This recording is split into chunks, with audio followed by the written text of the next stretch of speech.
Captain's log, stardate 6134.6. The mysterious time slowdown we're experiencing has affected not only every crew member on board, but all the Enterprise's instruments and computer banks. It's as if time itself were winding down, and us with it. Sensor readings confirm my hypothesis, Captain. The slowdown phenomena did not initiate until we came within 3 light years of that peculiar high-density energy field directly ahead. Shut down all warp engines, Mr. Sulu. I want 0 acceleration. Stand by on impulse power. Shutting down engines now, Captain. Spock. Fascinating. The time slowdown seems to have leveled itself the moment we stopped approaching the energy field. For the moment, at least, things are getting no slower. That's all I wanted to know. Mr. Chekhov, bring us around to 134.8 degrees on full impulse power. I want to put at least 10 light years between us and that energy field. Aye, sir. As soon as we began moving in another direction, the slowdown effect started reversing itself, and in moments the crew and the instruments aboard the Enterprise were back to normal, just in time to face a problem of a different nature. Alien vessel moving along our starboard at warp 3, Captain. Very well, Mr. Sulu. Shift over to warp 1 and remain on this course.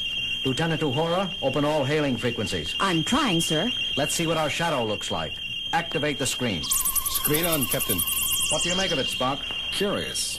Although I'm not familiar with the design of the vessel, I would most certainly say those markings on its hull suggest we're being flanked by a warship. Message from the alien craft coming through now, sir. Attention, enemy unit. This is Conrack speaking. Surrender your vessel at once or face annihilation. You do not have long to decide. End of transmission, sir. What was that you were saying about a warship, Spock? Perhaps this other ship believes we are responsible for the time slowdown. That would certainly explain their hostility. They certainly don't feel like explaining it. Damage report. One of our shields is buckling. Moderate casualties in decks 35 to 38. Warp engines holding steady. Arm photon torpedoes, Mr. Chekhov. Photon torpedoes armed and ready, sir. Very well. Bring us about to 25.5 degrees, Mr. Sulu, and we'll be in position to... A moment, Captain. Something strange on my sensors. Report, Spock. Although the dimensions of their warship are even larger than the Enterprise, sensors indicate only 2 beings aboard. 2? Is that possible? Possible or not, it is a fact, Captain. I would suggest it might be wiser to... I'm way ahead of you, Spock. Transporter room. Scotty, are you still there? Aye, Captain. I just finished repairing her. Fine. Scotty, I want you to lock on to 2 life forms aboard that alien ship. Spock is feeding the coordinates to you now. Aye, Captain. The figures are coming over loud and clear. I'm activating the transporter now. Be careful, Scotty. Spock and I are on our way. A moment later, 2 shimmering figures appeared in the transporter dock. The one who called himself Conrack turned out to be a fearsome-looking barbaric warrior wielding a double-edged battle axe. Alongside him was his consort, a much smaller being whose manner of attire made him look like just what he was, a sorcerer. But by the time Spock and I reached the transporter room, Conrack had already destroyed half of it. Scotty was slumped in a corner, his body bruised and battered, and it quickly became apparent Conrack had me marked for the same treatment. Captain, look out! Using all the advanced fighting techniques at my command, the best I could do was just stay alive. Conrack's strength was frightening. If any one of his blows connected at its full force, I was done for. But Spock had observed what I was far too busy to notice. All during the fight, Conrack's consort stood absolutely still, his hands rubbing his temples methodically, almost as if he were casting a spell. Acting on pure logic, Spock made an assumption, and he was right. Suddenly, the course of the battle changed. Conrac's unbelievable strength was quickly reduced to the level of a normal man. Now I had the advantage and the superior fighting skills. You have done the impossible. You have beaten me, Captain Kirk. Not so impossible, actually. I simply applied a Vulcan nerve pinch to your consort and caused him to pass out. Spock, I suppose I should say thank you, but I don't understand. Everything didn't become clear until we gathered in sickbay a few minutes later, and Dr. McCoy finished examining our pair of invaders. You want to repeat what you just said, Bones? It was very simple, Jim. The little fella... The name is Klee. Sorry, friend. Klee here is an honest-to-goodness sorcerer, to put it bluntly. The peculiar power running through his body defies all analysis. For lack of a better word, I'd have to call the end product of these collective energies inside him magic. Magic? I conjectured something of that nature during your fight with Conrack, Captain. It seems Klee was casting a magic spell to give Conrack an incredible degree of strength. Up until now, Conrack had remained somber and silent, but that was before a report from the bridge came over the intercom. Sulu here, Captain. You told me to report any change in the status of the time slowdown area. Yes, Sulu. Well, sir, it's moved. A full 3,000 kilometers since our first sighting of it. Fascinating. Yes, it moves. It has its own orbit. Conrack, tell us what you know about this thing. Our people call it the Gola, and its far-flung orbit through this part of the galaxy brings it in range of our planet at regular intervals.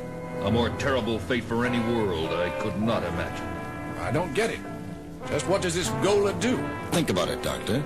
You saw what the time slowdown did to us in just a brief interval. Now imagine an entire planet caught in its stagnating influence for centuries at a time. Now I see. Scientific progress, cultural advances, even your people's thinking processes. It would all slow down to a crawl. Correct, Captain. Klee tells me our civilization is the same age as yours. Yet while your people explore the galaxy in starships, mine are still dressed as barbarians. But your warship. Conceived and powered by sorcery, McCoy.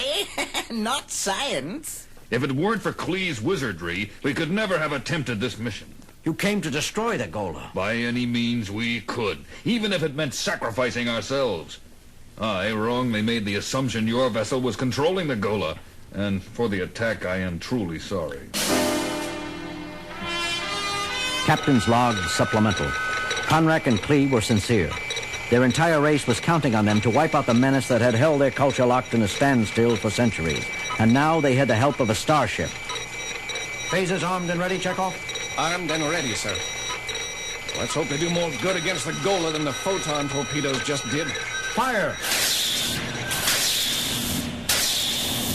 3 direct hits, but sensors show absolutely no effect. Your weapons are formidable, Kirk, but the Gola seems to know no weakness. Incredible. Conjecture, Spock? I may just be an old country doctor myself, but I'd say the Gola was warping time all around him, making our phasers and photons detonate either in the past or future instead of the here and now. I'm impressed, Doctor. For a mind of your caliber, that is an amazingly accurate assessment. Spock, you can take your Vulcan mind Gentlemen, I suggest we concentrate on the disturbance at hand. Not merely a disturbance, Captain. It is now an enemy. Spock, what are you saying? The Gola is now coming directly toward us. We attacked, and now it's retaliating. That, I maintain, is an irrefutable indication of intelligence. The Gola is a living entity. Well, I'll be... As usual, Spock's logic was faultless and absolutely correct. But this revelation changed our situation dramatically. We were now up against a foe with some sort of mind. Could that fact work for us or against us? We just didn't know. But Spock and Klee were up to something, finally coming out of a huddle at the far end of the bridge. Captain, Klee and I have conceived a possible means of combating this creature. Through its mind, Captain Kirk. Spock says he can electronically transmit mental energy into space through your sensors.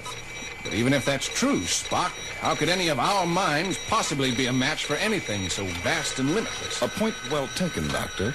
But a single mind is not the ammunition we're speaking of. Spock thinks our one chance is to attack the Gola not with an individual, but a whole culture. Explain, Spock. A composite burst of mental energy, Captain, composed of all the minds of every member of Klee's race down through the ages. The melding of millions of minds into one concentrated channel. Spock, you're space happy if you believe that's even conceivable, let alone possible. On the contrary, Doctor, it may be impossible in terms of science, but we're not talking about using science here. Magic. Exactly, Captain. I've already shown Klee how to use our computer banks as a storehouse for the millions of mental images he will be conjuring up. I suggest we back away from my consort now and give him room. Conrack was accustomed to seeing Klee's wizardry, but we were not. As his magic drew upon the mind streams of millions of his ancestors, the rest of us stood back in awe. It's fantastic, Spock. I would never have thought such a thing possible. Just how old is your culture, Conrack? How much further does Klee's magic have to reach?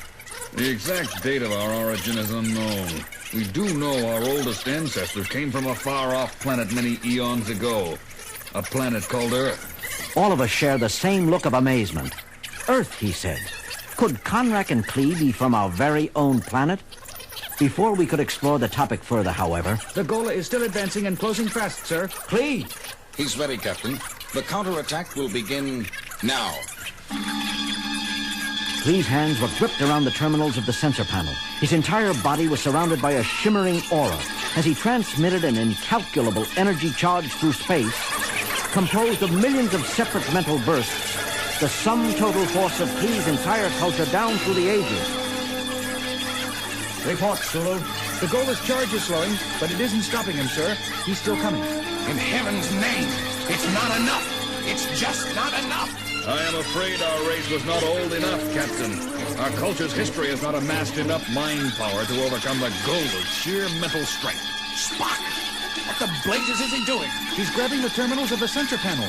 He is glowing with the same shimmering aura that envelops Klee. Oh, my God. I understand. We all did. Spock was picking up where Klee left off, using what was left of the magic spell to force feed his culture into the sensors. I admire your first officer's courage, Kirk, but how can he hope to succeed where my consort failed? The Vulcan race is one of the oldest in the galaxy, Conrack.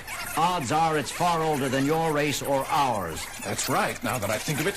Vulcan history goes back so far, Spock will have billions of more mind streams to draw from. Look, I think Spock's reached his limit.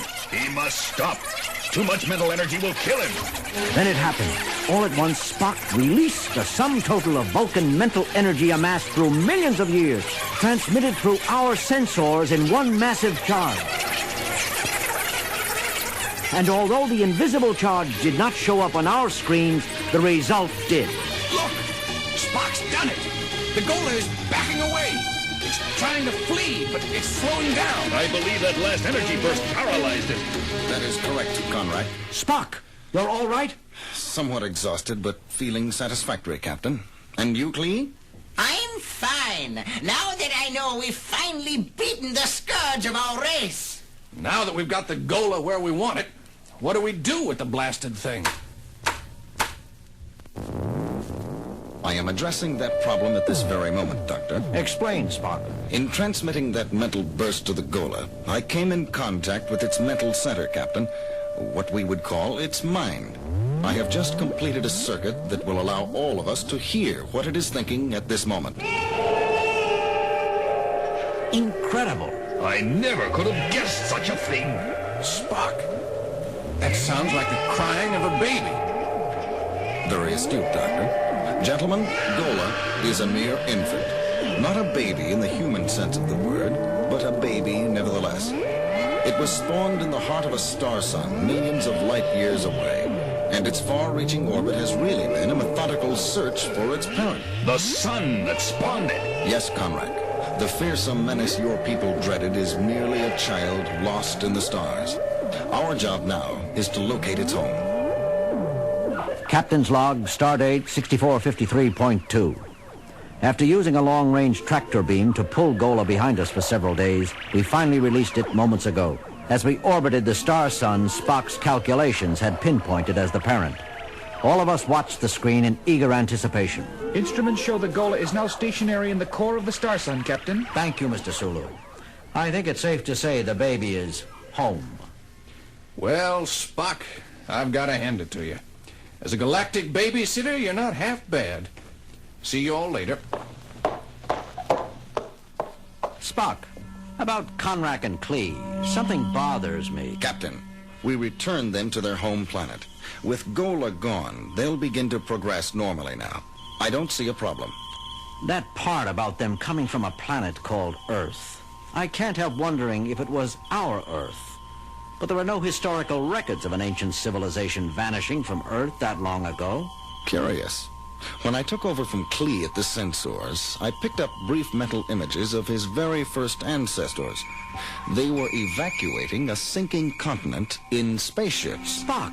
Tell me, Captain, isn't there an old Earth legend about a civilization that sank beneath the sea called Atlantis? Atlantis? Mr. Spock, would you be surprised if you just solved one of the greatest mysteries on Earth of all time? Surprised? Hardly, Captain. Somewhat pleased, perhaps. Spock, never mind.